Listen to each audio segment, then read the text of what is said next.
蹲起来。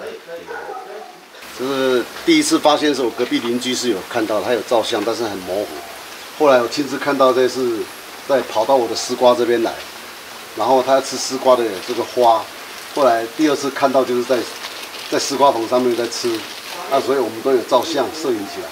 所以今天早上又发现它在我鱼池的旁边那边，目前还是在树上，这个因为它这个绿鬣蜥来会这个吃这些农作物，会影响到这些将来如果是给它繁殖起来，会影响到这些农作物的这个收成。希望这个有关单位能够采取措施来把它处理一下。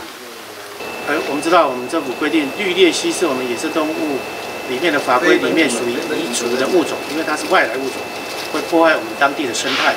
那以目前我们因为玉里镇的镇民陈情说发现了绿鬣蜥，那已经在这个地方有一段时间了。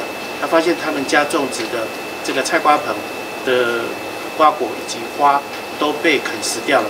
那这一只已经大概有1-2个月都在这里不离开。那也希望我们相关的单位能够将它做移除的动作。也请教玉里镇公所，目前玉里镇公所也协助反映相关单位来做移除的动作。就之前来讲，玉里地区还没有看过这个部分在野外。那个人养殖的部分，那可能就是关在个人的家里面。